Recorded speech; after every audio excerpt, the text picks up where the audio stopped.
On July 3, 1979, the CIA gave birth to Islamic fundamentalism when President Carter signed a directive for the United States intelligence to provide radical Islamic thinking and arms to Afghan fighters before the Soviet Union invaded.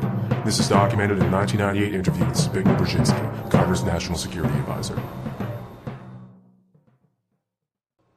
Who killed John O'Neill? Who killed John O'Neill? Who killed John O'Neill?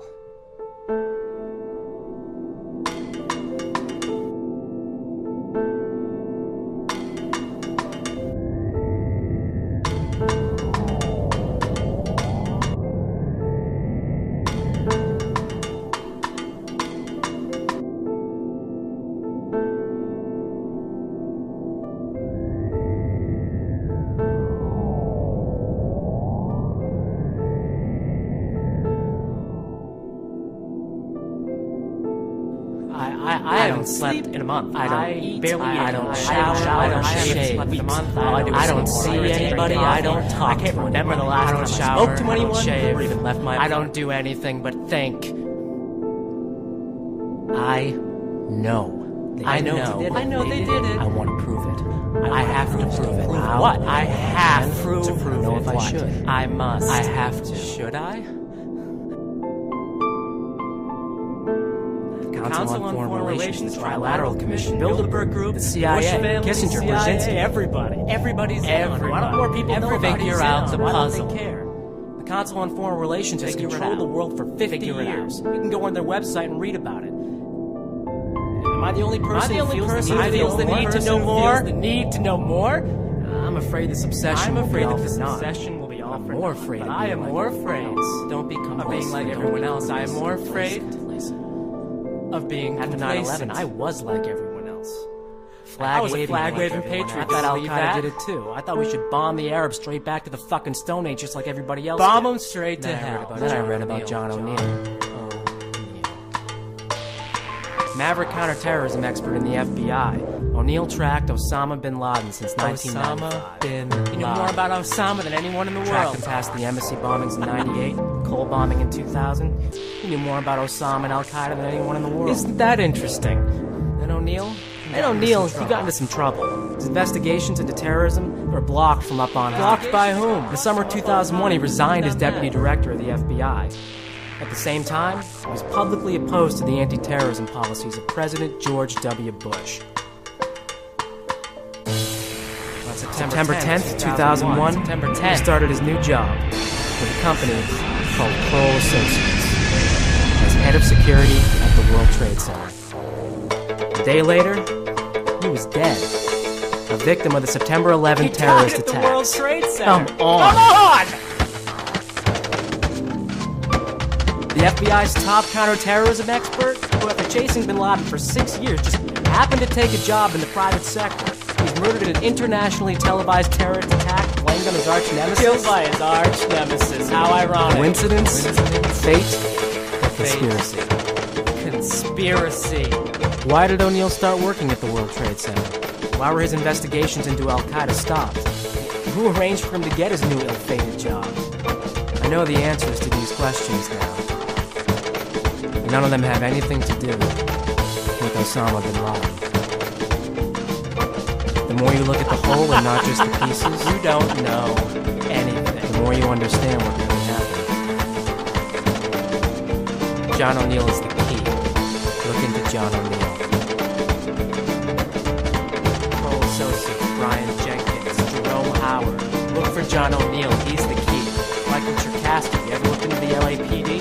Why don't you go back to the end? Robert Mueller. John O'Neill's in the U.S. Attorney's Office. See what cases they found. Bureau of Investigation. Go back and look at Robert Mueller. Go back and look at CIA. Brat. John Miller. ABC Trade Center building number 7. Guess where they found out that Osama wanted to World Trade Center building number 7. You want to know where that came from? 126. John Miller. It was on federal bunker office. Guess who? Of all the federal agencies. John O'Neill. Great friends. Get up. Jerome Howard. Brian Jerome Howard. William Bratton. Jerome Howard. Everybody having the guy who got John O'Neill his job at the World Trade Center. You'll know everything.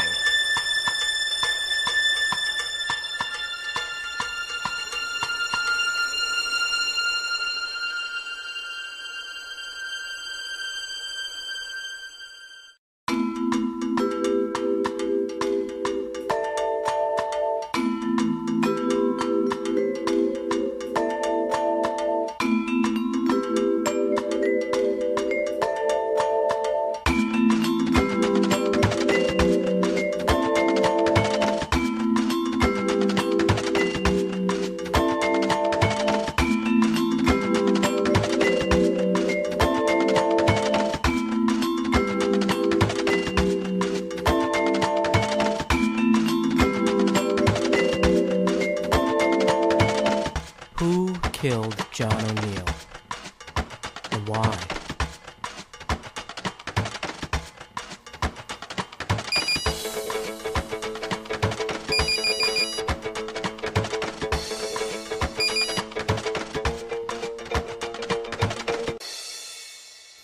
That's a very good question.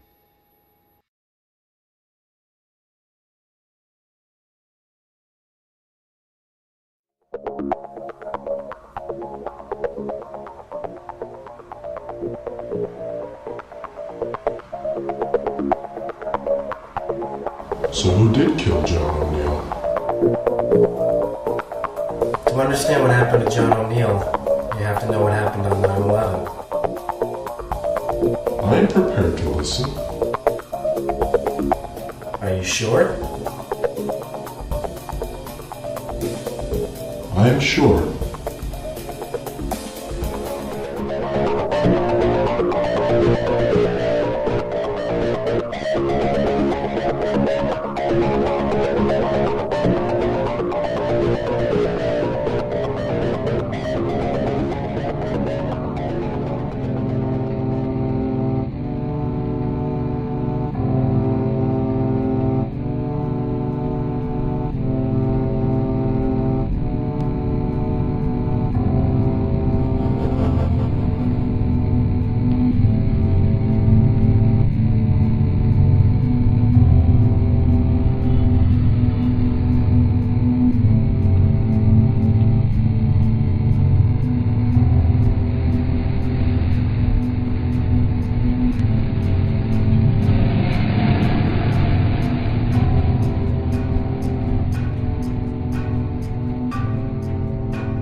The CIA created Islamic fundamentalism in 1979. It was a way to draw the Soviet Union into a war with Afghanistan.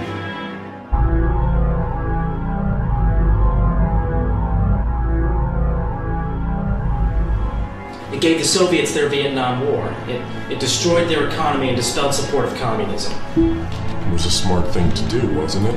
Well, not without a price. See, during the war, the US, UK, and Pakistan all supported groups of Arab fighters known as the Mujahideen.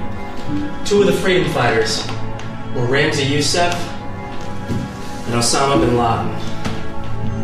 Books printed by the University of Nebraska and paid for by the US Department of Education taught the Mujahideen radical theories of Islam and treated them to math problems and literature exercises riddled with allusions to guns, bombs, tanks, just overall general killing. You know, they trained them to be violent, and then they wonder why they become terrorists. It would seem that creating a radical branch of Islam pales in comparison to ending the Cold War. It would seem that way, yes. But after the Soviets withdrew, the Mujahideen were left without political support in a war-torn, impoverished, and socially unstable nation-state. So they started a second resistance movement, this time aimed toward the United States. And the primary group formed at this time, in the late 80s, was Al-Qaeda. Al-Qaeda was an intelligence operation from its start, straight up to now. That's a very dangerous thing to say. Even though it's true. See, from its inception, Al-Qaeda has been trained, funded, armed, and supported by the Pakistani intelligence agency, the ISI. The ISI, by its own disclosure, is an arm of the American CIA. It's a very ominous association in light of what happened on 9/11. It's not the first time it came back to bite us in the ass. Iran-Contra, the Sandinistas in Nicaragua. I mean, there are plenty of others that haven't been as widely reported as that one. Iran-Contra is not a far cry from the CIA's involvement with Al-Qaeda. You're right. And Iran-Contra channeled money to states already considered terrorist nations like Iran, Iraq, Libya, Lebanon. And as the other half of the handshake, trillions of dollars in illegal narcotics have made their way into this country from the Middle East, the Far East, and Latin America.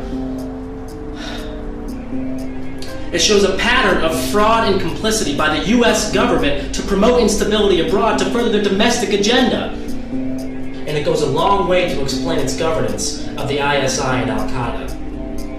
It is frightening how tightly ISI and Al-Qaeda fit together, isn't it? It's more frightening how often the major media typically ignore it. The media seem too busy trying to scare us all into submission. Yeah.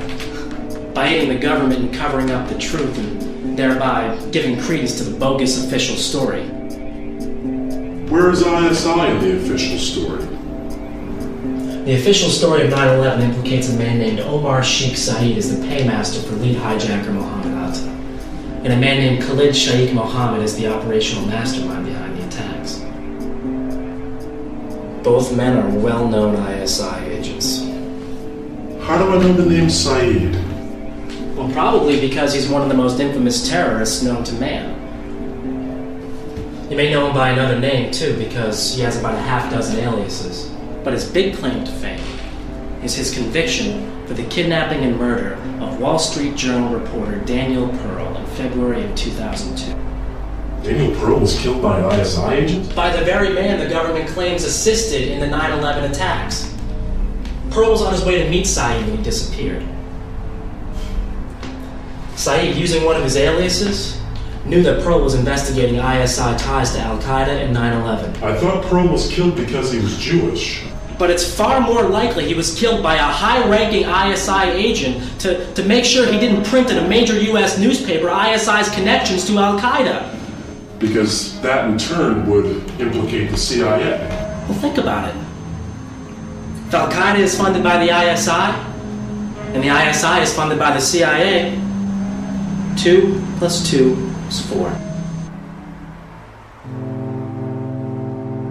What I am saying is, even though it's virtually impossible to believe the official story of 9/11, on the off chance it is true, the CIA, and therefore this government, is guilty of negligence for continuing to function as a liaison between Pakistan and Al-Qaeda. So no matter what happened, if it was them, if it was us, if it was anybody, the CIA is guilty anyway? It sounds like you just want the CIA to be guilty. He's on to us. He's CIA. Get off the phone. Okay? You are putting this whole thing in jeopardy, man. Okay? You were talking on an open line to someone you don't know, and you were telling him everything. Okay? So just put it in your head. Keep it in your head. Right up here. Just talk to me. Don't talk to him. Talk to me. Sound good? What are you doing here? What am I? I am here to keep you from making a huge mistake, okay? In a post-9/11 world, you cannot trust anybody, especially knowing what you and I know. I understand. Okay, good. I understand that. Hey, wait, no. Okay, no. Okay, you understand. Let's go pack a bag. Get your stuff, and let's get out of here. We can still get out of here if we do it. No. What? I'm not going anywhere. Okay, CIA hit squads, okay? CIA hit squads they're coming up the stairs. Oh, there are plenty of people. Whole hits, AK-47s and black black vests, man. You know they're coming. Black helicopters outside. Oh, they're coming. They're coming. They're gonna take us to an underground bunker somewhere and tie power batteries to our nuts. There is no one coming up here. Oh God. Oh God. Oh God. I told you. I told you you were gonna get us killed, and now you did it. Now you did it. Okay? Shut up. Oh, look at the birds. Oh, there's a conch shell. Oh. So nice. I can put it in my ear, I can hear the ocean. Oh. Open up. You're under arrest.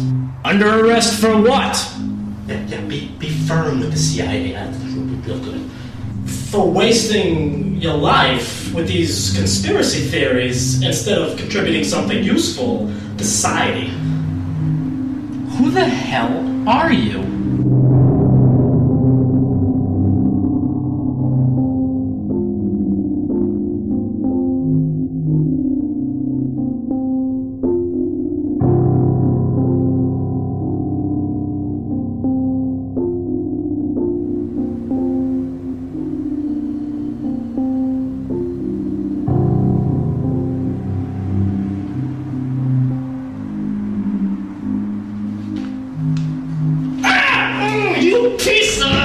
I'm the guy that's gonna knock some sense into YouTube.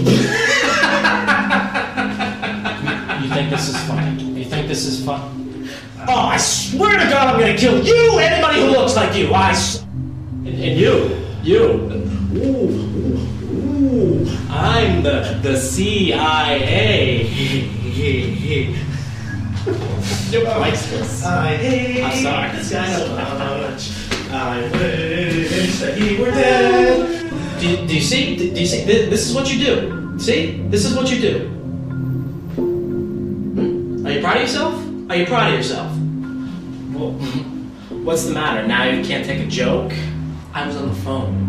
Okay? First, he bothered me, now you're interrupting. It's a good thing I did, too. Keep you from running your mouth over the phone about things you can't prove and have no business even speculating about. What are you talking about? I'm talking about what you've been doing this whole time. He is a traitor. He is not a traitor.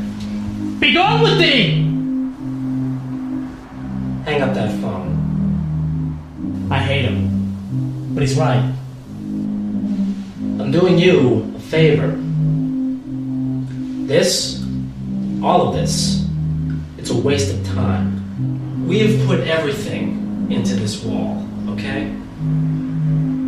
And you've warped your minds into believing you have the truth. We've cast significant doubt on the official version of 9/11. No amount of skepticism is... So then what do you suggest we do? Don't ask advice of this scoundrel here. He's in with them. Them? Answer my question. You know exactly what we should do. Give up. Get washed up. Shower. Shave. Let's go get laid. Let's do what everyone else has done in this country. Let's move on with our lives. You are a stupid, ridiculous little man. Move on, knowing what we know? As usual, you've missed my point, psycho. We only know 3 things about 9/11. 3 planes crashed, 3 buildings collapsed, and damage was done to the Pentagon. Everything else is just wild conjecture, and therefore doesn't matter. That is exactly why further investigation is required. Required by us? Why? Because it is our duty. Your duty, maybe. Not mine. Unless we're all in this together, we will fail. Convince me then. Why should I care what happened on 9/11? Why is it my duty to know what really happened? September 11th was the most absurd day of all time. I've often thought that. The masses were inundated with hordes of information, all of it pointing to this shadowy terrorist network and its maniacal supervillain Osama bin Laden. Within hours, it seemed as if the government had solved the crime without even gathering any evidence. It did seem a bit forced, I'll grant you. Oh, preach on, brother phone man! Yeah!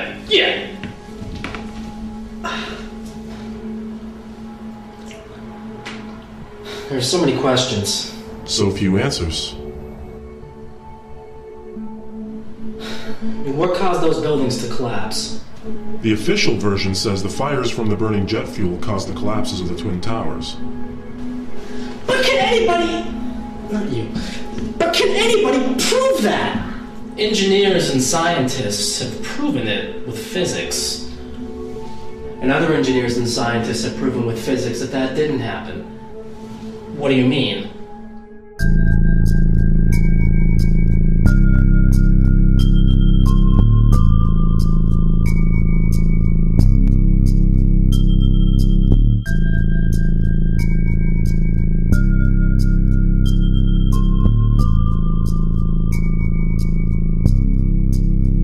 Engineers from MIT, from NJIT, from the American Society of Civil Engineers all say the buildings collapsed from the fire.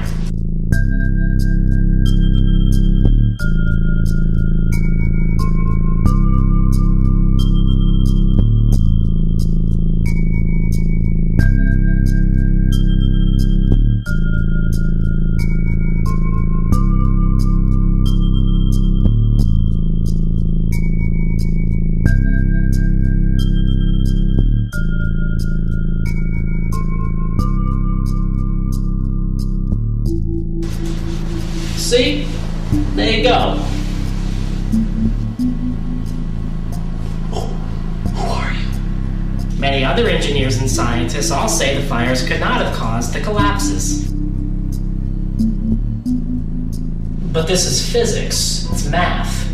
It's not up for debate. It is if you don't have all the information.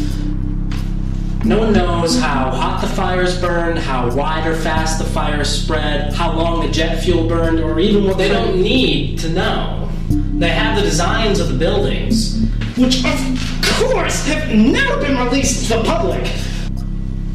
And they can make a very well-educated guess. And that's not proof! So why is the official story being shopped around as the official truth? Because no one can prove it's wrong. So it's a universal negative? That's hardly a reason to go to war. Okay. Give me another way those buildings could have come down. Could have been a controlled demolition. It certainly looked like controlled demolitions. And if you look at some angles of replays of the Twin Towers falling, you can actually see squibs where explosive charges are going off. Those could just be latent explosions from the interior buckling of the buildings. The point is, it can't be proven with physics. You know, one person can argue and prove mathematically that one thing happened, while another person can argue and prove the exact opposite. Without the basic tools needed for understanding what was happening inside each building, it is impossible to prove anything. And with absolutely no proof, this government's reaction to 9/11 has essentially been one huge, gigantic hate crime against Muslims. That's because it was first a hate crime against us.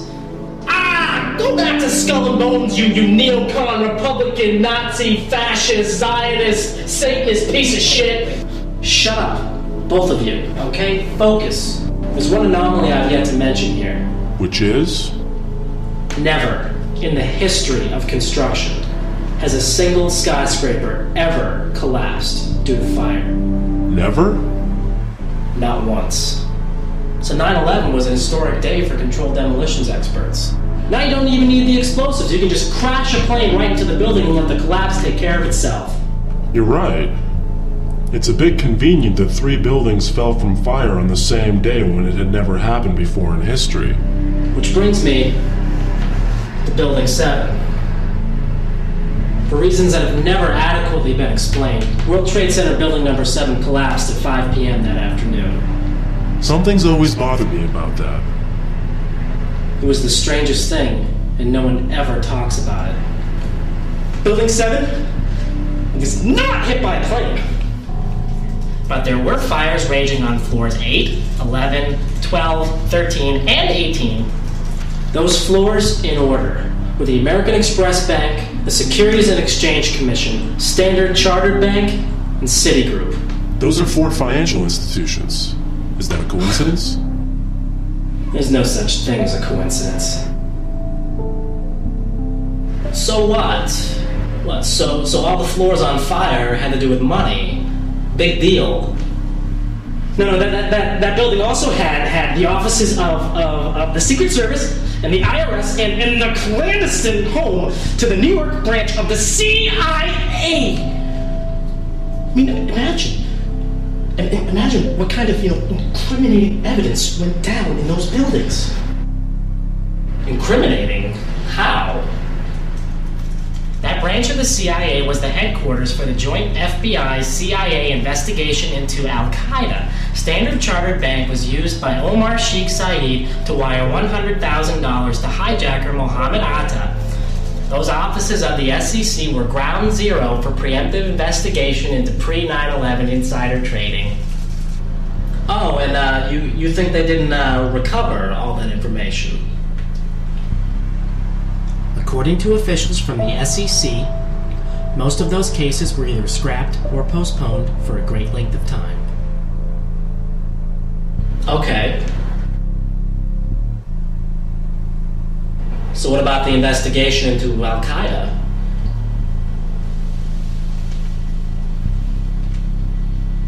That was being headed by FBI agent John O'Neill.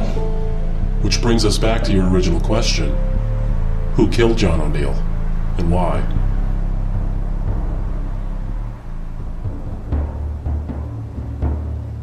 I can't answer that yet.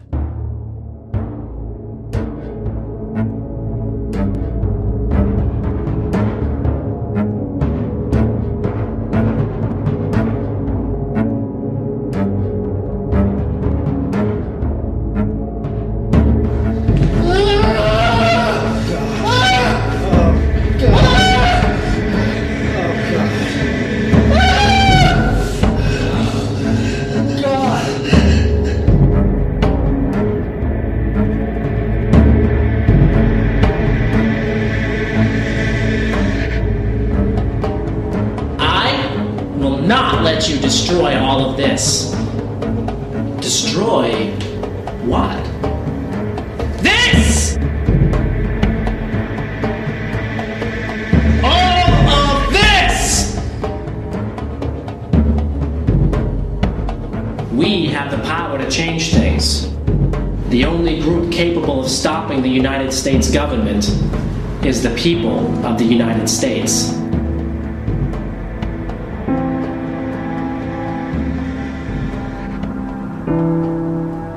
There are several reasons 9/11 was allowed to happen. Allowed to happen by whom? By our government.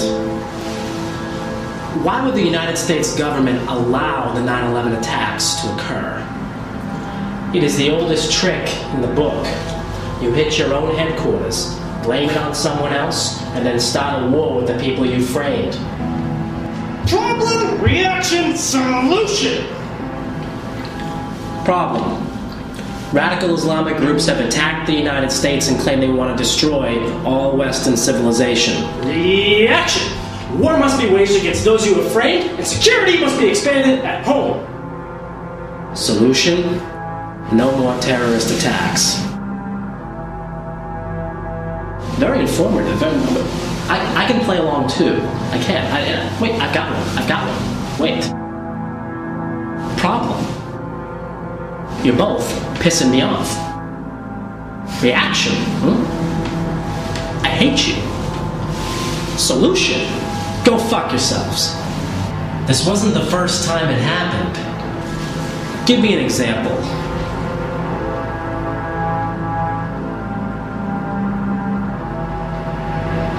February 27, 1933. Just 28 days following Hitler's appointment as Chancellor, the German Parliament building, the Reichstag, mysteriously burns to the ground. A Dutch communist named Marinus van der Lubbe is found at the scene, convicted, and then executed. Because of this, the Nazi Party, trumpeting for a war with the Soviets, gained significant power in the next national election. And at the same time, Hitler scales back civil liberties at home in response to a national emergency. And as of March 24th, 1933, through the law for terminating the suffering of people and nation, Hitler has consolidated total power in Germany.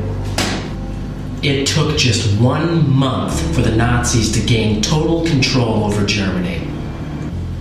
And it sounds frighteningly similar to what happened here on 9/11, 68 years later. Except that you can't prove Hitler burned the Reichstag building any more than you can prove the US government planned 9/11. Even if Al-Qaeda did this, our government is still guilty. What are you talking about? Have you been listening? Do you remember when we made this? Then you should remember that Al-Qaeda was supported and funded by the ISI, and the ISI was supported and funded by the CIA. Everything we need to know is on this wall, gentlemen. Don't tell me you forgot what got us into this in the first place.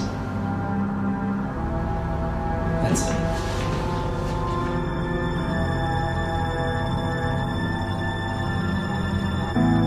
If we are going to do anything, we all have to be clear on every single detail on this wall. Okay? Okay? Okay. Okay. Okay. Let's begin.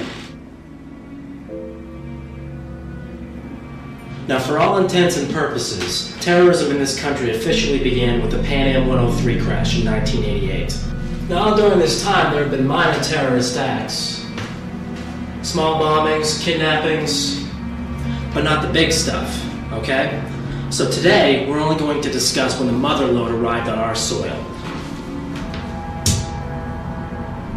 On February 26, 1993, a bomb went off in the World Trade Center. 6 people were killed and thousands were injured. The idea was to knock the North Tower into the South Tower so both would fall onto Wall Street. But that date is important. Do you know what that date signifies? It's the second anniversary of the end of the Gulf War. And who was blamed for that attack? Muslim extremists. Ramzi Youssef, Muslim extremist. Former Mujahideen fighter Ramzi Youssef entered the country on an Iraqi passport. Now, he was sentenced to death by Manhattan Federal Court on September 11th, 1996. Are we beginning to see a pattern here? These Arabs sure have an affinity for anniversaries. Someone sure does. Now, what is their obsession with the World Trade Center? Well, you'll remember that we were all told that the World Trade Center was a target for terrorism because of one reason. It was the home base of the US economy. But then we're told at the same time that the terrorists targeted us because of our values, because of our freedoms. So why bomb the World Trade Center when structures like the Statue of Liberty or the Washington Monument are far brighter beacons of freedom? Why indeed? I warrant that the first World Trade Center attack was a staged event, a psyop, its sole purpose being to shine a light on the World Trade Center towers, to convince people that they were future targets of terrorism. I do recall all of the counterterrorism pundits after 9/11 saying, quote, Al-Qaeda always wanted to finish the job. Oh, I'll get to the counter-terrorists in a little bit, but your point is well taken. But wait, how do we know that the 93 bombing wasn't Al-Qaeda? Like everything, we don't exactly know, but in hindsight it makes the most sense. And here's why. After 93, a series of terrorist attacks plagued the US. As we move through this, you will begin to understand how specific agendas within specific parts of government, media, and industry have created a propaganda campaign to wage war, with 9/11 as the prime selling point. There was the OKC bombing in 95, the embassy bombings in Africa in 1998, the USS Cole in 2000 in Yemen, and then, of course, there was 9/11. There's an anomaly in there. All of the attacks you just mentioned were blamed on Al-Qaeda, except for OKC. However, there is a connection. Timothy McVeigh's lawyer claims that he and Terry Nichols were not the only 2 people who planned the OKC bombing. He contends that Nichols made several trips to the Philippines in the years before the bombings and met with Ramzi Youssef. McVeigh served in the Gulf War, and Youssef entered the country with an Iraqi passport. Coincidence? Conspiracy! McVeigh and Nichols both visited al-Qaeda training camps in the Philippines after the Gulf War. Now, at McVeigh's trial, significant evidence came out that either al-Qaeda, Iraqi intelligence, or both assisted in the OKC bombings. And more importantly, hundreds of thousands of documents were withheld by the FBI from McVeigh's attorneys. The director of the FBI at that time was Louis Freeh. Now, no one knows what these documents contain, but they very well could have had evidence that McVeigh, Nichols, and other conspirators planned the OKC bombing. See, that doesn't make any sense. Why wouldn't the government want to blame al-Qaeda for OKC? Because it wasn't 9/11. Neither was the first World Trade Center bombing. You have to realize that the planning for 9/11 was years in advance, maybe even decades. All of the terrorist activity leading up to it, they're just little side notes, little warnings of what was to come. So OKC is part of a larger plan. Exactly. All part of the same PSYOP. What's a PSYOP? A PSYOP is a clandestine intelligence operation. Okay, they are used to shift people's perceptions to a predefined agenda. PSYOPs are used in conjunction with more overt actions called military ops. So PSYOPs are conducted by taking an already established belief and then creating something false around that to take advantage of it. So you can see how easily a PSYOP could have been created surrounding 9/11. You begin by teaching Muslims a new version of Islam, full of violence and extremist beliefs. This sets up one part of the PSYOP, the patsies. Then, over the years, you slowly mold the patsies into a fully functioning military operation. Guns, bombs, tanks, the works. Now, the patsies hate you, but they have no idea that you are the one supporting them, because you use an intermediary, someone they believe is on their side. And at the same time, well, you have your thumb on the patsies, right? You filter out information to the public that the patsies are the ones planning the attacks. So when the attacks happen, it is so easy to convince the public the patsies are at fault. But on the flip side, the patsies are doing nothing but talking tough and just committing smaller, less devastating attacks, while you yourself conduct the military op and carry out the more destructive major strikes. So with carefully executed planning and initiatives in place to keep it all secret, you have all the makings for a military intelligence PSYOP on 9/11. And OKC fits in how? Al-Qaeda is not the only enemy in this war on terror. Ever since this country's inception, a much larger, deeper, darker threat has existed against the powers that be. Dissent. Oklahoma City, it shone a light on militia groups and cults that were bent on dismantling the U.S. government, typically through military action. You know, it convinced the public that anyone who wanted to take down the U.S. government was as crazy as Timothy McVeigh. Or Kaczynski. The media rarely offers a favorable view of dissent. Only the people who want to destroy the world are ever covered. So just like the WTO convention, the protests in Seattle in '99, OKC discredited any movement questioning the federal government. Anyone questioning the real motives behind 9/11 would automatically be grouped in with people like McVeigh and Nichols, just by association and without even saying a word. So OKC was blamed on domestic terrorists as a means of stomping down dissent in this country. All in preparation for 9/11. So who was running the PSYOP? Have you ever heard of a company called Kroll Associates? The name sounds familiar. Oh, I guarantee you have seen Kroll on television. They are champions of counterterrorism. This is where the counter-terrorists come in? Maybe they didn't run the PSYOP, but they sure as hell did cover it up. My friend, Kroll is bigger than you could possibly imagine. Kroll Associates is a global securities and intelligence firm. Publicly traded and privately managed, Kroll specializes in large building security and industrial espionage. In 1993, Kroll got a contract to manage security at the World Trade Center. They held that position up until the moment the towers fell. The current CEO of Kroll is Michael Cherkasky. Cherkasky is a former assistant district attorney under Robert Morgenthau in Manhattan. The former employees of Kroll include people like William Bratton, a former police commissioner in Boston and New York City, and now chief of the LAPD. And then, of course, there's Brian Jenkins. Based out of Los Angeles, Jenkins is the country's foremost expert on aviation terrorism. Now working for the powerful think tank, the RAND Corporation, out of Los Angeles, Jenkins is a noted counterterrorism pundit and appears on many talk shows and news magazines. And lest we forget, Jerome Hauer. Jerome Hauer, the go-to guy for bioterrorism. In an investigation of 9/11, Hauer's name comes up more than anybody else's. As a managing director of Kroll in New York City, Hauer was responsible for doing security at the World Trade Center. Jerome Hauer is also the guy that got John O'Neill his job as head of security at the World Trade Center. Yes, he did. Just prior to this, Jerome Hauer was Rudy Giuliani's right-hand man in New York, where he headed up the Office of Emergency Management, OEM, FEMA, in New York City. And it was by Jerome Hauer's suggestion that Mayor Giuliani constructed what became known as the Federal Bunker Offices in the World Trade Center Building Number 7. Fireproof, bomb-proof, bulletproof, these OEM offices were basically Giuliani's headquarters in New York City. Until WTC-7 collapsed on 9/11. That is incredible.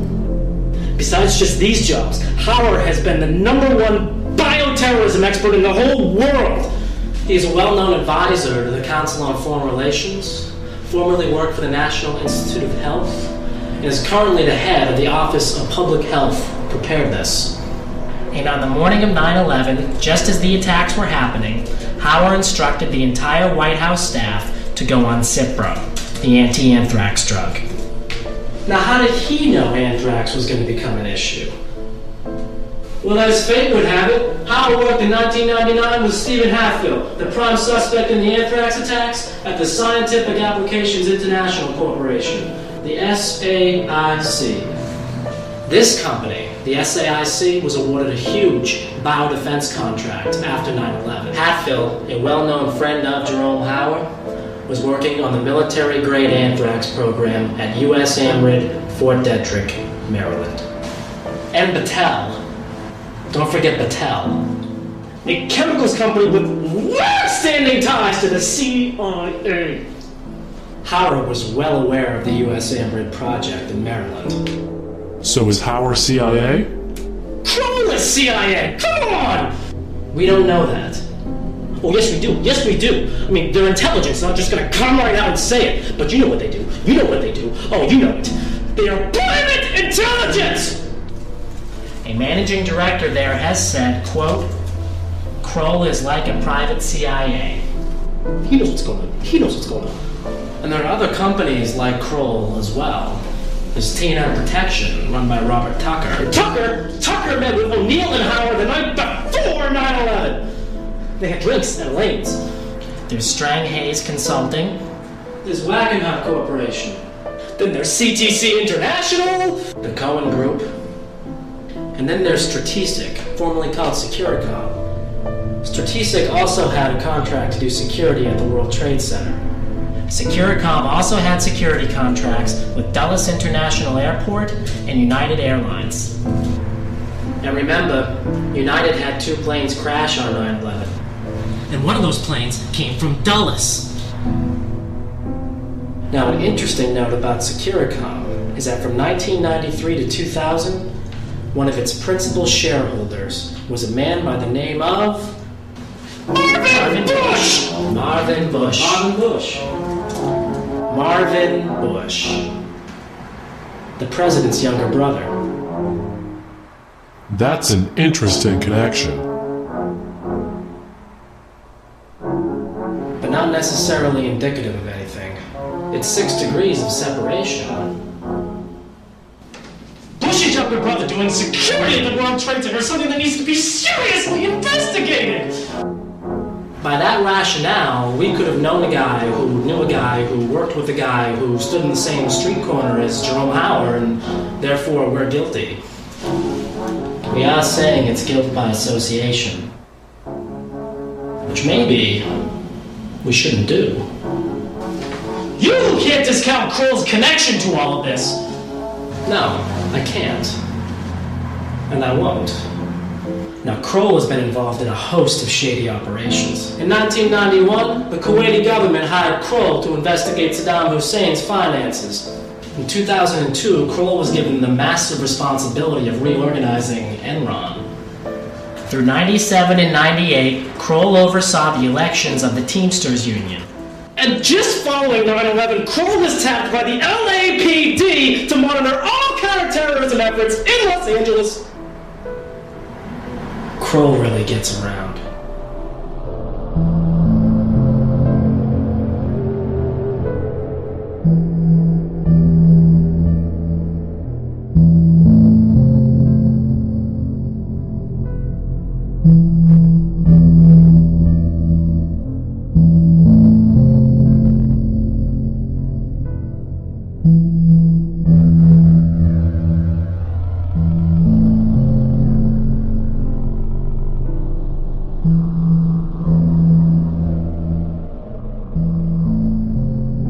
Kroll is tied to the FBI as well.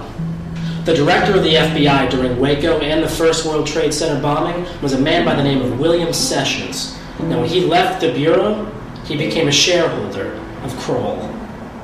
And the next FBI director was Louis Freeh. And Louis Freeh's top advisor at the Bureau was a guy named James Bucknam. Guess where he works now? He's a managing director of Kroll. Freeh is now a senior vice president at the MBNA Credit Card Corporation. His specific duties include personnel and security. Next to Enron, MBNA was the largest campaign contributor to George W. Bush in 2000. One of Freeh's deputy directors was James K. Kallstrom. With a K. At the time of 9/11, Kallstrom was head of New York State's Office of Public Security. And he also works at MBNA with Louis Freeh. And both Freeh and Kallstrom are well-known friends of Jerome Howard. Now, it has been rumored that MBNA was one of the companies heavily involved in pre-9/11 insider trading, which would have been investigated by the SEC in New York City, but all those records went down In World Trade Center 7.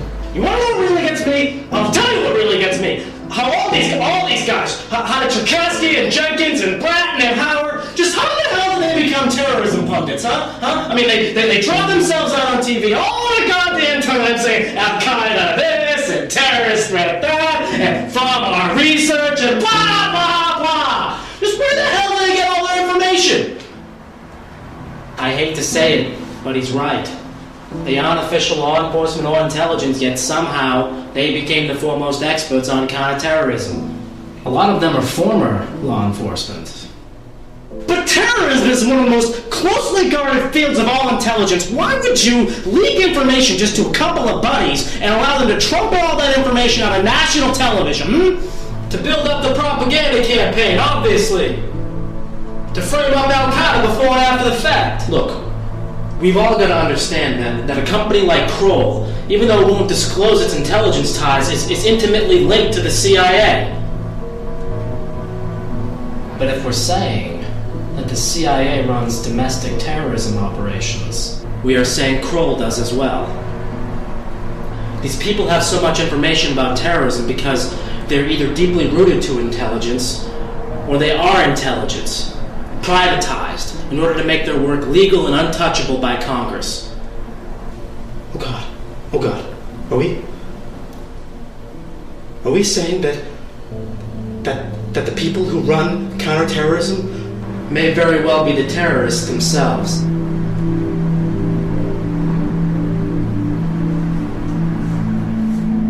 Look, it's no coincidence that Kroll did security at those buildings. And it's no secret that Kroll employees have more inside knowledge about terrorism than even the FBI and the CIA do.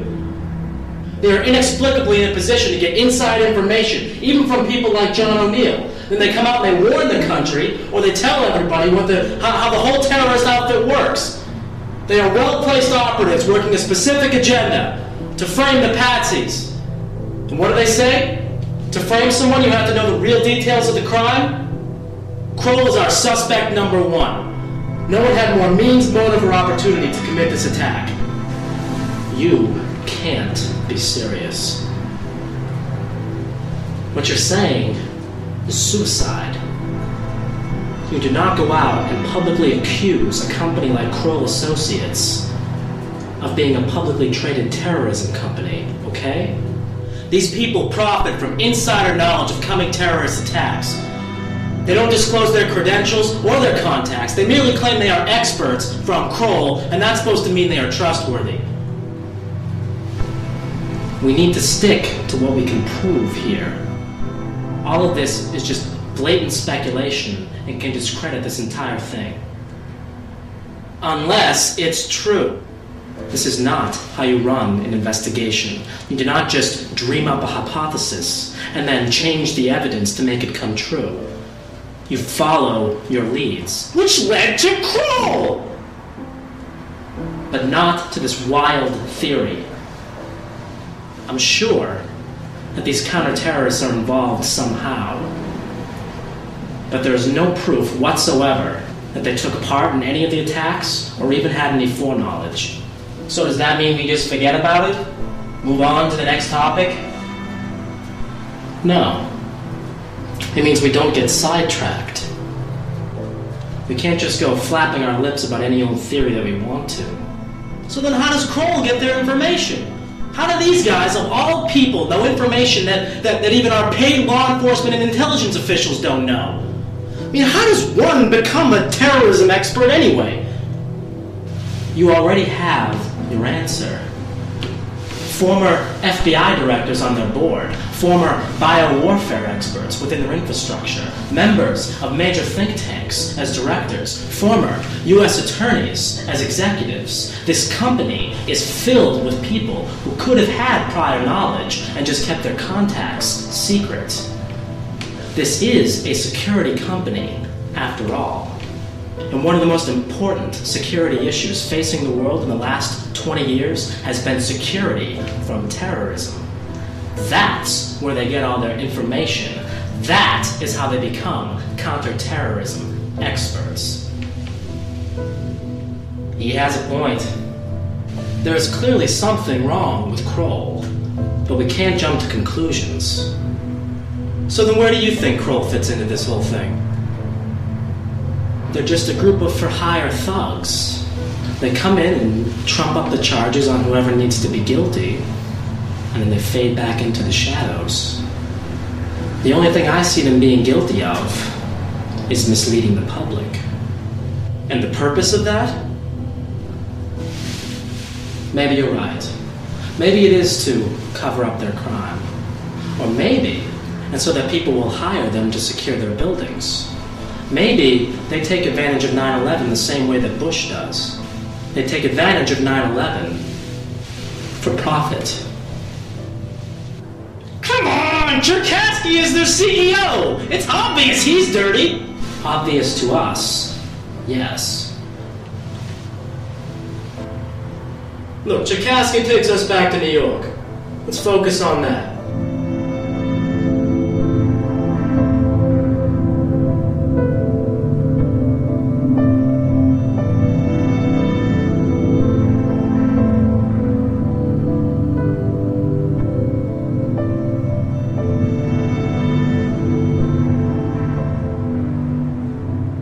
How much do you know about the U.S. Attorney's Office in the Southern District of Manhattan? Not that much, although I'm sure they've been involved with the most high-profile cases in this country's history. Right, and it's time we went through that history. Louis Freeh spent his entire career in law enforcement in New York City before becoming FBI director. And from 1981 to 1991, Freeh worked as a U.S. attorney in the Southern District of of New York City. And Rudy Giuliani worked in that same office from 1983 to 1993, just before he became mayor. And do not forget, don't you dare forget, that Cherkasky, the current CEO of Kroll, okay, the Kroll guy, he was in New York too at the same time. He was doing all the prosecutions too. You know it. Make sure you tell him that. But Noriega, Gotti, and the BCCI have one very special thing in common. What's that? They were all key players in the global drug trade. I figured drugs would make their way into this story. Make their way? My friend, drugs are at its core.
What do you know about the global drug trade?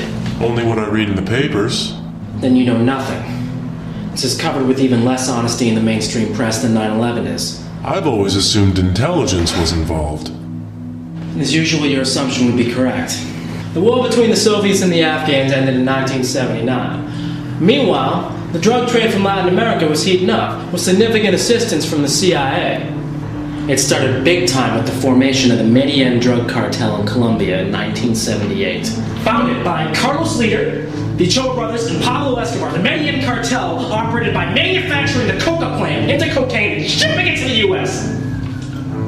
The collaboration began when Leader purchased an island in the Bahamas Where corporate tax and banking laws are extremely lenient. and used that land as a jumping off point to launder the money taken in by the drug sales. The Bahamas is home to thousands of tax-exempt corporations. Including companies owned and managed by American International Group, AIG. The largest insurance company in the world and the sixth largest corporation in the world. One of AIG's companies in the Bahamas is named after a woman called Coral Talavera. And who is she? She's Carlos Leader's wife. She is the head of an AIG branch in San Francisco. I don't understand. Isn't Carlos Leader in prison? Not anymore. Carlos Leader was extradited from Colombia to the United States for trial in 1987. A year later, he was convicted and sentenced to life plus 135 years for drug trafficking and murder. While he was in prison, Carlos Leader struck a deal with the United States. Take down the cartel, and he would be granted freedom.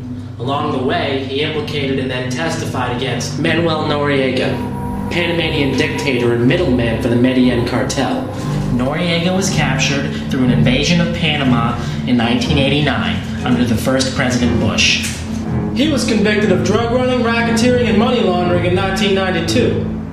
And Leader? According to the official U.S. record, whereabouts unknown. See, there's one thing that ties all these points together. The cartel, AIG, the CIA, the Contras, Noriega.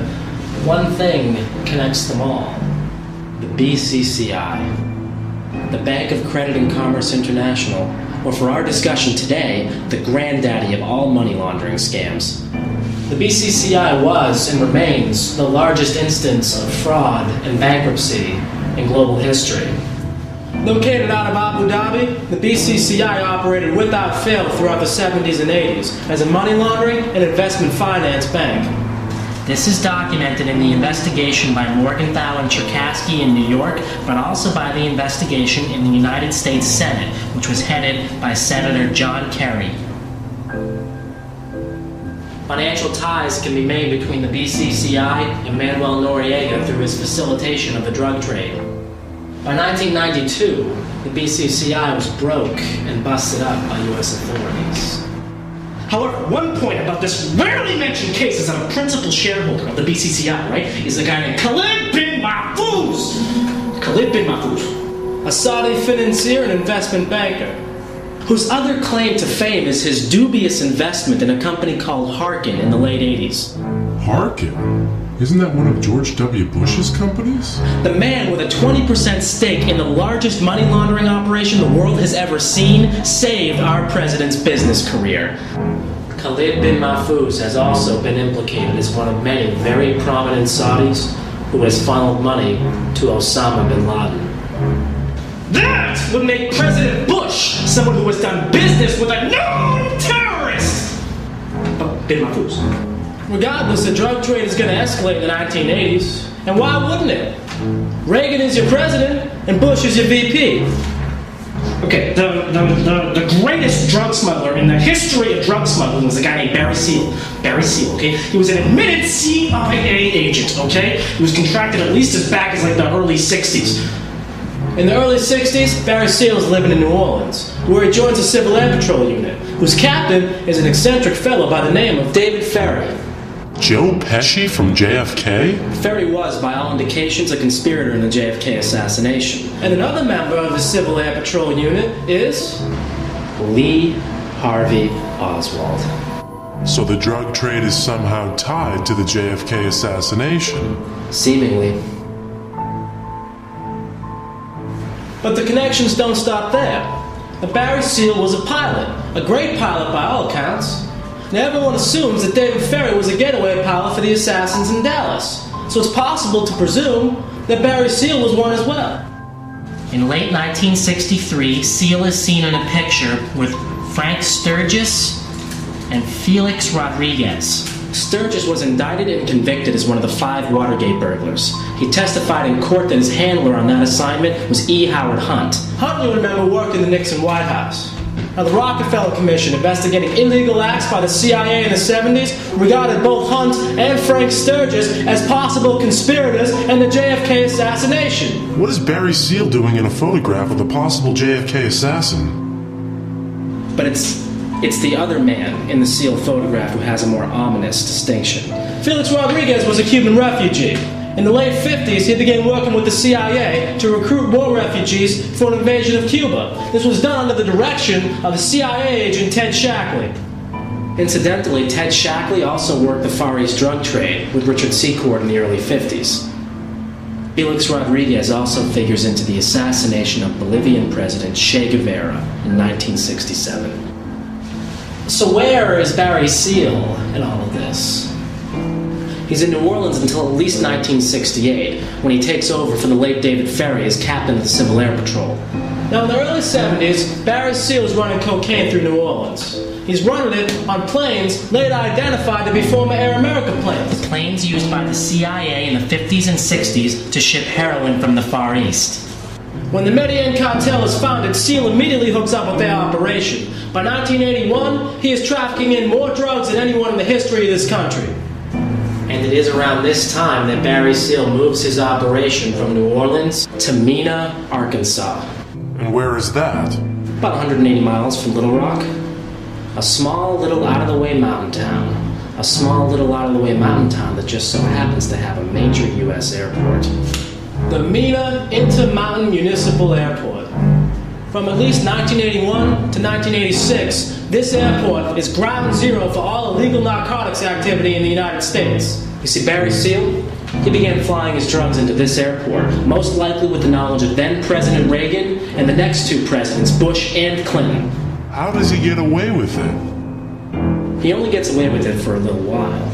It is suspected that Seal traffics in nearly $5 billion worth of cocaine in this 5-year period. The U.S. Attorney in Arkansas at this time, Asa Hutchinson, never opens an investigation, even though FBI informants, MENA employees, and the Arkansas State Police have all told him that this illegal drug trafficking has been occurring. Ironically, Hutchinson went on to head the DEA and is now the Undersecretary for Border Transportation and Security in the Department of Homeland Security. So Seal is virtually untouchable for this period. Even though the FBI and the DEA have all opened up investigations into his operation, he remains a contract agent with the CIA. But with overwhelming evidence of drug trafficking mounting against him, he finally turned states in 1985. He testifies in several trials against Medellin traffickers. And this compromises the entire CIA operation. I mean, Barry Seal isn't only running drugs for the cartel, he's also involved in the drugs for arms trade in Nicaragua. The DEA even places him in a sting to photograph Contras loading cocaine onto an airplane in Nicaragua. And this pisses the CIA off, but good! Seal's next mission is to trick Pablo Escobar and the Ochoa brothers into coming to a neutral third-party country where they will be extradited. I mean, he's about to take down the entire Medellin cartel. But then news of Seal's cooperation with the DEA became leaked to the national media. He has to be called back in midair from his task to meet with the Ochoa brothers and Pablo Escobar. And who is responsible for this press leak?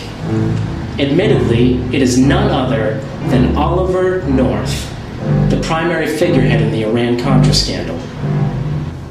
Barry Seal is later gunned down in Baton Rouge, assassinated by the Medellin cartel. It is rumored that on his dead body is the personal private phone number of George H.W. Bush. The MENA operation, it's already in jeopardy, but it becomes a major problem when one of Seal's former planes is shot down by Sandinistas later on in 1986. The only survivor of the crash is a man named Eugene Hassenfuss, and he claims he is running cocaine for the CIA. The plane can be tracked back to MENA, so for the time being, the MENA operation is close to being exposed. No president has ever spoken directly about the events in Mena, Arkansas.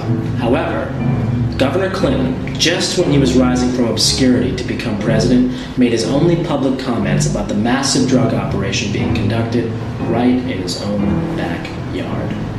In 1991, Clinton referred to the Arkansas State Police investigation of Mena and the drug trafficking thereof as having linkages to the federal government, and includes all kinds of questions whether he, meaning Seal, had any links to the CIA, and if that backed into the Iran-Contra deal.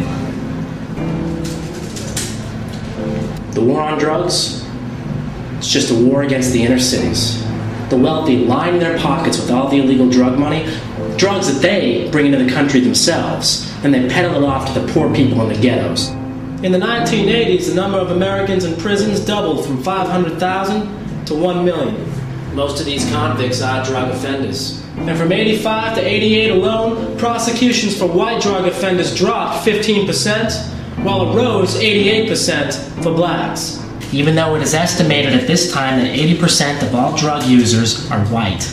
Now, ironically, one of the security companies linked to the CIA, Wackenhut Corporation, owns and maintains its own private prisons here in the U.S. It is another form of government-sponsored terrorism. Poverty, violence, death, these all stem from drug abuse. Think about prohibition.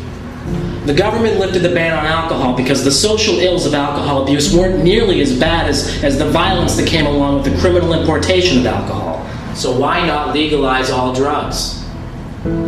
Surely there would be more drug addiction, more drug-related death, but there would be far less violence associated with the illegal sale of narcotics. And which is the lesser of two evils? The CIA has destroyed the inner cities of this country, destroyed millions of lives at a profit. I'll give you one guess as to the primary bank used for laundering the money from the global drug trade. The BCCI.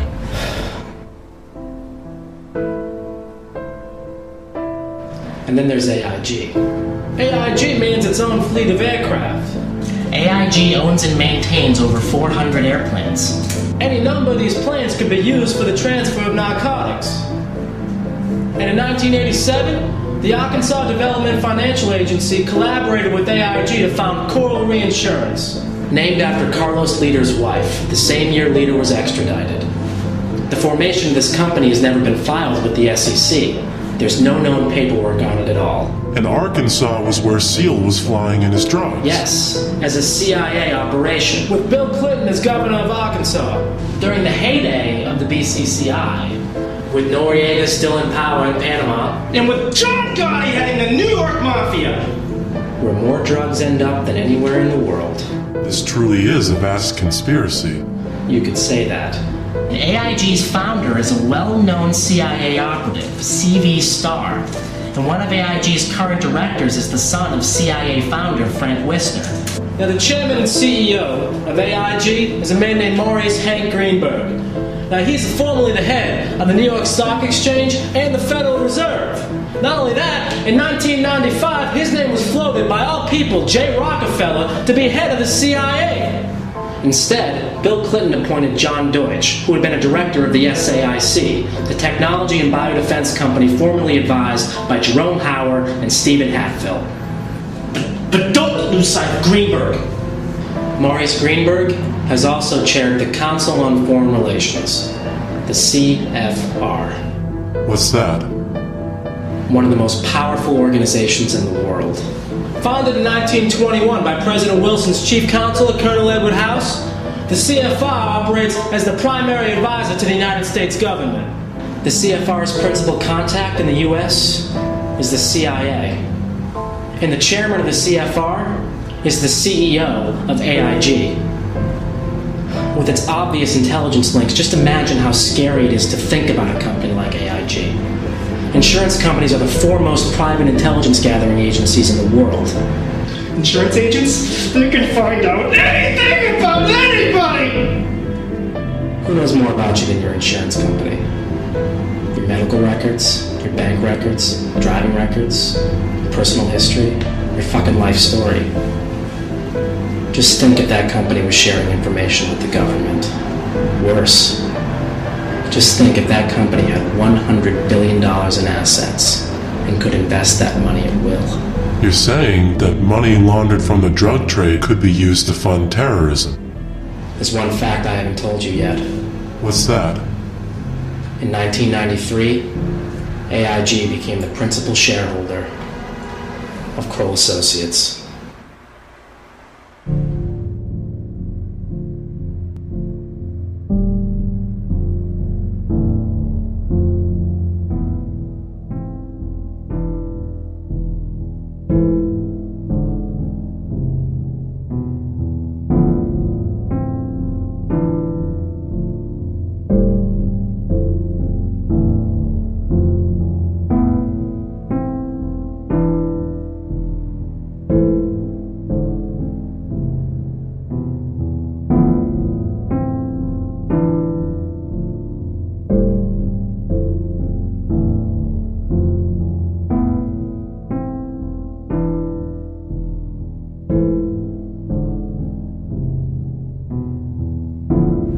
I don't want to break up the beauty of our collective silence here, but I don't know about any of you. I got a hard time believing all this crap. All of what? The CIA runs the global drug trade. For what purpose? Or what does it have to do with 9/11? 70% of the world's opium is produced in Afghanistan. Think about that for a second. The CIA has run heroin and cocaine for 50 years. They had a military presence in Afghanistan in the 80s, and they created the Mujahideen. And you think all that is related? After the fall of the CIA in the 70s, and with the near disastrous Iran-Contra and MENA exposures, the intelligence community it had to realize that its facilitation of the drug trade, if revealed to the public, could prove fatal to any and all future endeavors. So if you're the CIA, you might get a little smarter about it. With MENA, the CIA had no cover story, no backup plan. Instead, the entire operation was nearly outed, and the whole global drug trade almost became public knowledge. You have to move the MENA operation. Well, where do you move it to? Someplace even more out of the way than MENA. And what's more out of the way than a flight school? Wow.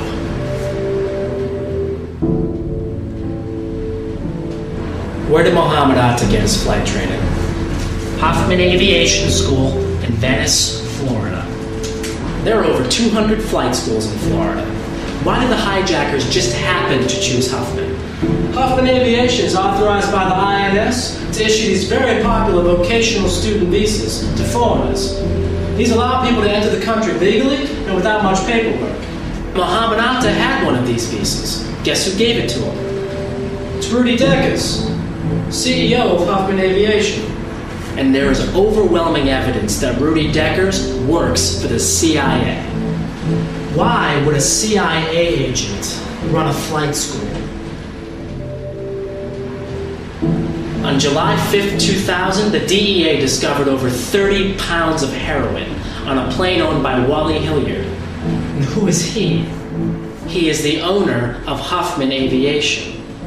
The same Huffman Aviation which in the 1990s induced hundreds of Arab students to come and train at their school by issuing these highly coveted visas. Is it starting to make sense now? 30 pounds of cocaine, Arab men posing as students, CIA agent as CEO. Okay, I see where you're going with all this. The MENA operation didn't stop. It just changed locations to this flight school and probably dozens of others. And Mohammed Atta's role in all of this? He is not training to be a pilot. He is a pilot.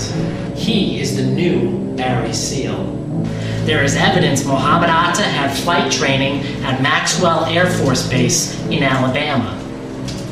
And if he already has flight training, why is he attending a flight training school? Who says Al-Qaeda is a terrorist operation? Al-Qaeda was formed in the wake of the fall of the Soviet Union in Afghanistan. The phrase translates literally to mean the base. They are essentially an arm of the foreign Mujahideen, which was created by the CIA. The CIA runs drugs globally. The CIA trains its own armies and pilots and instills a military presence in every country, all around their crop. The Sandinistas, the Colombian death squads, and now Al-Qaeda. If you're pushing 70% of the world's heroin out of one country, and something goes wrong and the operation becomes public, you need a backup plan. Al-Qaeda isn't involved in terrorism. They're just framed up as terrorists to hide their true nature. They are a drug cartel, plain and simple. All that video they show of Osama firing his machine gun and training all those people, he's not training terrorists. He's training soldiers. Soldiers to guard the heroin trade. When 9/11 happens and Al-Qaeda is pinned for the crime, no one cares at all about the heroin smuggling. Because drug smuggling means nothing to people who have just watched the World Trade Center explode. Alright, but you're still missing a major point here, okay? How could Al-Qaeda smuggle all this heroin out of Afghanistan when the Taliban abolished all poppy farming in 1999? The Taliban did this? Says who? You're saying they didn't? I know the US claims they did, but if the Taliban did this, tell me, how did they make $40 million off of taxes from opium farmers in 2000? So what are you saying? I'm saying the Taliban only eradicated their crop on paper. In reality, the heroin trade continued. There were fucking aerial photographs, surveillance, satellite imagery. The goddamn fields were being burned. Of course they were. Part of the process of growing any kind of crop is eradicating the fields to then regrow the plants. And it makes no sense for the Taliban to stop the flow of opium. It's the only thing keeping the economy afloat at all. And the Taliban, it's installed. It's installed in Afghanistan specifically for the purpose of keeping the heroin flow coming. Oh yeah, keep it coming, baby. Because if you have a cartel like Al-Qaeda, functioning as a patsy, being blamed for terrorist attacks all over the world, you would need a government not recognized by the United Nations. That way, you couldn't invade, and you couldn't extradite any of the terrorists. And the heroin trade goes on without missing a beat. So what you are saying, let me get this straight. What you are saying is that the only reason they do 9/11 is specifically to hide the fact that Al-Qaeda is a drug cartel? Because I gotta tell you, that is the stupidest fucking thing I've ever heard in my entire life. 9/11 didn't just hide the opium trade. It gave the United States a free pass to invade Afghanistan and build the oil pipeline they had been planning for years. It set up a race war. It set up a religious war. It opened the door for the United States to attack anybody it deemed was harboring terrorists. Internationally or domestically. And what did W say? You're either with us or you're with the terrorists. And 9/11 instilled in us the basest of all fears. Any time, any day, any place, an airplane, tall building, subway, shopping mall, grocery store, local newsstand, chemical, biological, nuclear, doesn't matter. 9/11 could happen again. And guess what? It will happen again. It's inevitable. This is a lifelong battle. In this corner, you have the United States, the shining example of freedom, peace, and goodwill. And in the other corner, you have Al-Qaeda, dirty, bearded, hate-mongering terrorists. The whole thing's a setup. It's a show. It's theater. It distracts all of us from what's really going on. The systematic destruction of national sovereignty all across the world. That is preposterous. What's easier to believe? When Al-Qaeda is a vicious terrorist organization bent on annihilating all freedom and peace in the world? Or it's a cartel whose sole purpose is to ensure the safety of the heroin trade out of the Middle East? That is a real tough one. I'm gonna go with option A. They are Islamic fundamentalists. They flew fucking planes into the World fucking Trade Center. Okay? They killed some 3,000 infidels along with themselves because Allah told them it was a smart thing to do. If I were to tell you that a man habitually does cocaine, frequents strip clubs and escort services, would you believe he were A, a drug runner, or B, an Islamic fundamentalist? That's obvious. What is your fucking point? The man I am referring to is Mohammed Atta.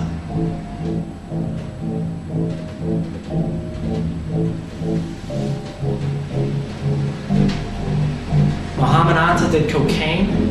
Mohammed Atta was seen doing cocaine several times before 9/11. And what's more, Atta isn't seen doing this all by himself.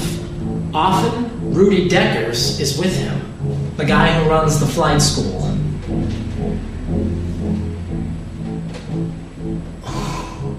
Islamic fundamentalism strictly forbids the ingestion of any unnatural drug, and it firmly teaches that treating women as objects of desire is a sin. So if Mohammed Atta is already committing sins, he ain't going to paradise to see Allah, that's for sure. So why would he then take his own life in a terrorist attack?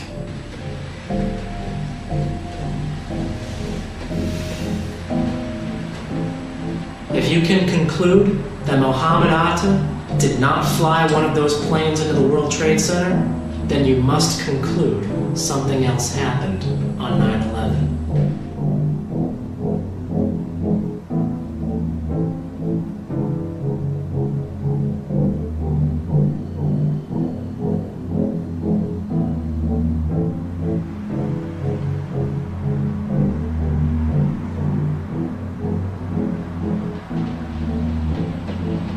You're right. And that begs the question, what really happened on 9/11?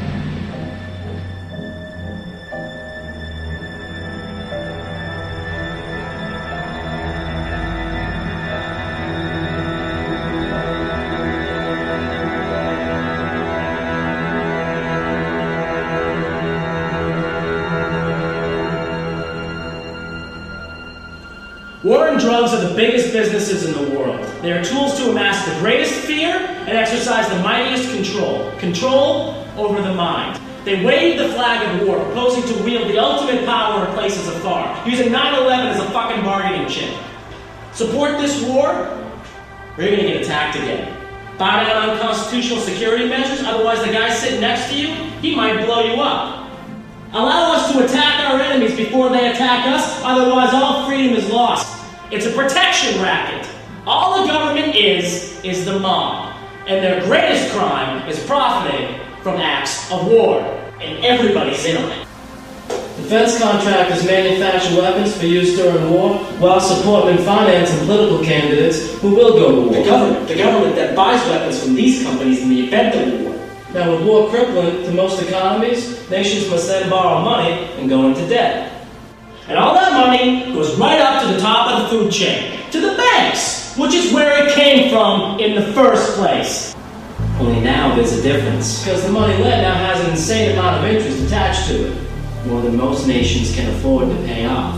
And then the cycle repeats itself. No one ever wonders where the national debt comes from. Who loans countries the trillions of dollars it takes to fund a national budget? Is it us? Is it the people? If that's true, then the government owes us $7 trillion. It's not us. We didn't give them $7 trillion. There are only 250 billion Federal Reserve notes in circulation. Where the fuck does all this money come from? From banks, from private multinational institutions that can exert immense power from behind the scenes. The kind of clout gained from having every person, state, province, and nation in debt to you. By controlling all money in the world, you can control all people in the world. And the more war there is, the more money there is. Boeing, Raytheon, Lockheed Martin, the SAIC, Carlyle Group, the list goes on. Every single one of these companies makes its living off of the misery of others, and to them, it's just business as usual. These companies even arm our enemies before we fight them. They can even control people with the threat of war. And when a tragedy strikes, when the nation is in mourning, when we are at our most vulnerable state, what do they tell us to do? Shop. They tell us to spend money. Trying to make a quick buck off of grieving people. It's not capitalism. It's not consumerism. It's not even corporatism. You know what it is? It is corporate fundamentalism. All these people know how to do is bring everything to market. The banks, the corporations, the government, the elite. They use poverty to marginalize the rest of the world. The upper 1%. When they tell us there are minorities, blacks, Latinos, Asians, the only minority that counts is the upper 1%. The rest of us are just slaves. Slaves to the dollar, slaves to the elite, slaves to their dogma. And dogma is so powerful because as soon as you believe it, you become afraid of its opposite. It's divide and conquer. Divide and conquer. And they do more than just that. They brainwash us in other ways. Just think back to 9/11. Think back to how confused and helpless we all were. Over and over and over and over, the TV just kept showing the replays. The towers kept falling. Patients suffering from post-traumatic stress disorder will often face a recurring trauma. In this state, scientists have proven that the human mind is very susceptible to suggestion. These people will believe anything you tell them. We all incurred a major trauma on 9/11. They could have told us that fucking UFOs piloted those planes into the Twin Towers, and on 9/11, we would have believed them because we just needed it to stop. We just needed to point the finger at someone and say they are responsible, and because we needed to know our government could protect us. It was PTSD on a national scale. All the images, the rhetoric, patriotic American themes, it has all hijacked our minds. Senator Johnson said in 1917, the first casualty when war comes is the truth.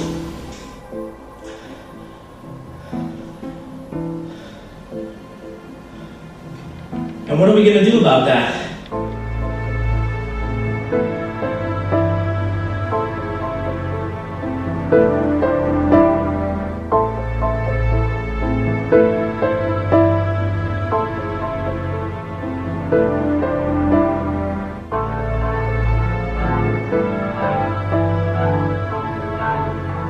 You know, I didn't want to say anything before, you know how easily they can get riled up, but I wanted to tell you. And I think what you've done here, it's very courageous. You do, yes. I do. I mean, you've challenged something which has already become official history. And you've done all your research. You've gotten all your facts straight. I mean, you've done something here which could persuade nearly anyone 9/11 was an inside job. But it's not enough. You gotta understand something. I believe everything you've said here. I do. But there's not a damn thing you can do to stop it. You are just one man. You're fighting a machine that has been running almost on autopilot for thousands of years. How did you plan on killing it? People will believe. People want to believe. That doesn't mean they will. We've got to make them believe. But what do you propose to do? And do you plan to revolt? How do you plan on doing that? We must do something. I agree. But what? There are plenty of things we could do. Like what? From what I understand, and you've done a pretty good job of hammering this home, the beast has been alive forever. No one's been able to stop it so far. What makes you think you are the one who will succeed?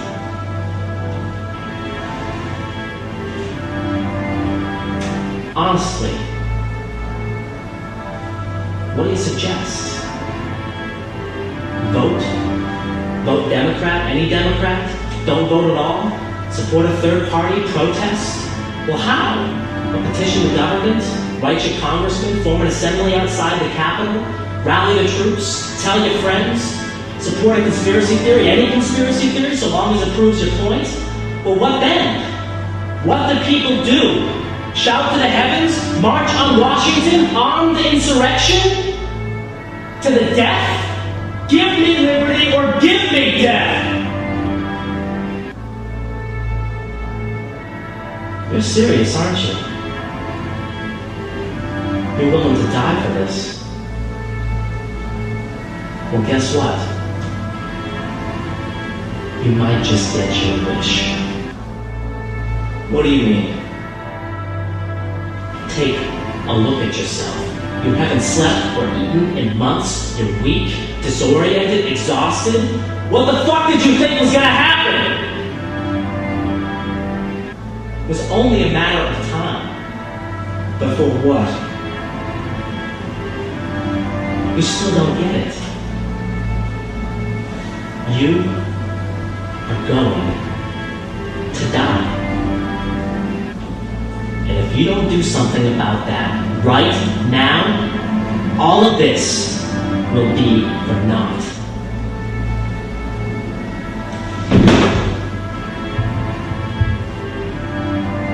We must do something.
So, you really want to know what happened on 9/11?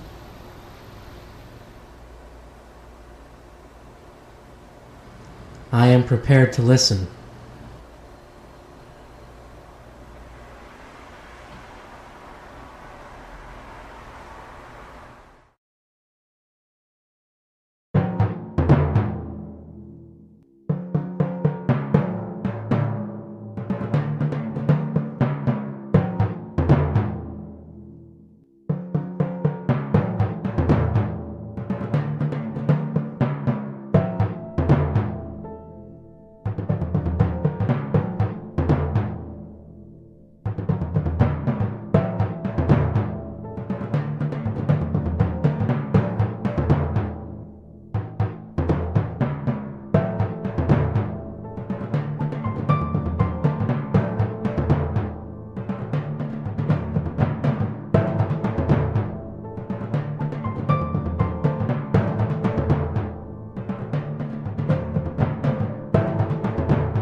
Guns, bombs, tanks, just overall general killing. You know? They're gonna take us to an underground bunker somewhere and tie power batteries to our nuts. Ooh, I'm the CIA. Had any links to the CIA? And if that backed into the Iran-Contra deal? He has a point. He's training soldiers. Soldiers to guard the heroin trade.